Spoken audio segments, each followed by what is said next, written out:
Mimi ndiye nilitumwa na rais na Oscar na marehemu Chimi Choge. Tukapewa mabunduki kila mtu mbili kubeba pesa yenye tulibekea Raila na wabunge wake kule nyumbani Bondo. Nyamira Kango. Huyu. Do not rely on Raila. He can change 11th hour na hamuna mahali pa kwenda. Hiyo mnajidanganya hapa bure. Kesho after 4 days. Mimi na Oscar huyu ndio tulipambana na Bishop Okulu. I'm the one whom Moi gave money. I transported money all the way from Nairobi to save Victoria Bank. Benki ya Okulu, na Okulu akawa rafiki ya rais emu, na tukamjengea nyumba Bishop Okulu. Mimi nikisimamia na huyu. Tulibekea Raila na wabunge wake kule nyumbani Bondo. Nyamira Kango. Huyu. The Raila you think you know, ni Raila I know more than anyone. So na ule ndaba kutore tangurani. Salale, mambo yamezidi kuchemka zaidi na zaidi. Hii ni baada ya mtu binafsi kuweza kujitokeza na kuweza kufichua siri za Raila Amolo Odinga na Ruto. Kabla tuendelee, subscribe, like, utakuwa umenisaidia zaidi. Hivi leo kuna mtu binafsi ameweza kujitokeza na kuweza kuanika deal ambayo ukikumbuka hivi juzi Raila na Ruto wameweza kuungana, na ukikumbuka hivi jana Raila aliweza kumkana Gachagua hivi. Mimi niliuliza nyinyi tufanye vipi? Tukiwa jamaa mwingine alikuwa anasema ati ameweka mtego.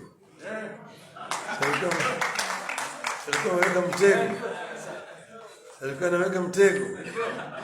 Kila mahali ameweka mtego, hakuna kitu ya kupita, kuna mambo ya handshake, kuna mambo ya nusu mkate. Sasa namna hiyo.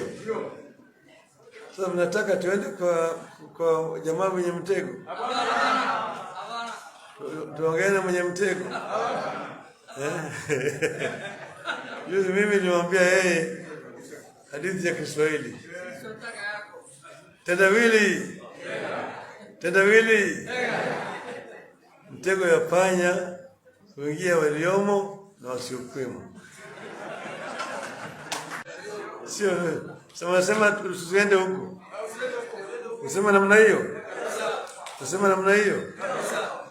Tuangalie mbele. Ngapi nasema namna hiyo, nione mkono. Those as many as that opinion say aye. As many as the contribution say nay. Wale ambao naunga mkono nione kwa mkono. Nione mkono hapa.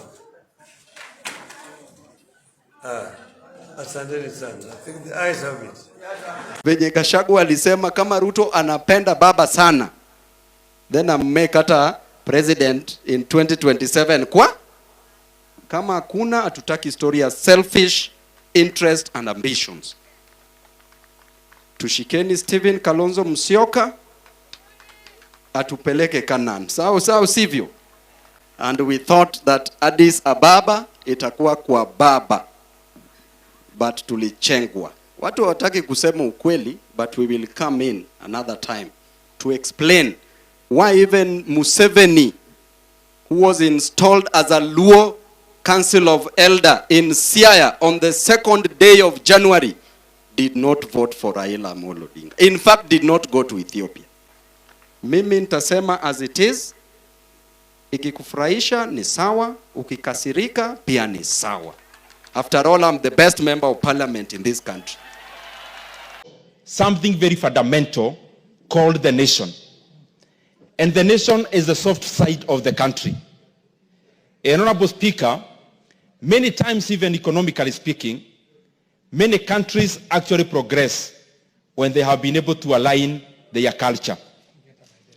And Honorable Speaker, many times we confuse the culture and the language. That is only one side of what we call the nation, or shared identity, or shared values. The soft side of the country, Honorable Speaker, encompasses and answers the question of who are we as a country, who are we as a citizenry. Honorable Speaker, one could be language, others could be shared values, others could be even our temperament, others could be our disposition as a people, because, Honorable Speaker, all these soft sides of what defines the people form what is called the culture. Honorable Speaker, in this modern era, it is beholden upon all of us. And that is why culture is always actually not static, Honorable Speaker. It is progressive and dynamic. It behoves all of us to look at the segments of our culture, which then brings identities that are static.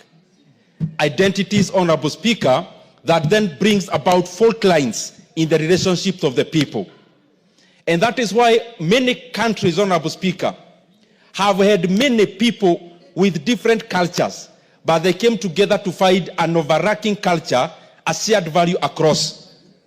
That is why a country like Switzerland is actually more fragmented in terms of ethnicities than Kenya. But when you look at it, it is more cohesive. A country like Tanzania, Honorable Speaker, is more fragmented in terms of ethnicities. But when you go to Arusha or Dar es Salaam, and you ask anyone which tribe you come from, the first thing they ask you is, are you Kenyan? And Honorable Speaker, what I'm just trying to say is that it is important progressively. It may not happen very suddenly. Progressively, that for a country to actually thrive economically, they have to pull in one direction. And for a people to pull in one direction, they have to be the same people. That homogeneity of the people, Honorable Speaker, comes about by coming up with a culture that overacts and a culture that is shared across all people. People could be speaking different languages. People could be different even in their appearance, Honorable Speaker, but it is important, even for a country to thrive, that we pull in one direction. And for us to pull in one direction, we first of all have to deal with the fault lines.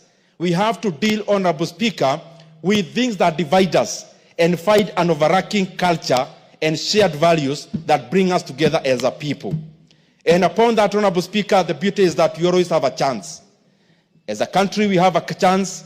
As a continent, we have a chance, Honorable Speaker, so that we can define ourselves, Honorable Speaker, through an overarching identity, and an identity that which is not static, but which is fluid. Honorable Speaker, most of the static identities are the ones that pull people apart. For example, when you are born in a different, speaking in a different language, Honorable Speaker, many times, therefore, in that particular ethnicity you come from, you may never be able to change it in your lifetime. But, Honorable Speaker, also, another static identity that we always have to live with, Honorable Speaker, many times it comes as religion. Honorable Speaker, there are also other fundamentally static identities.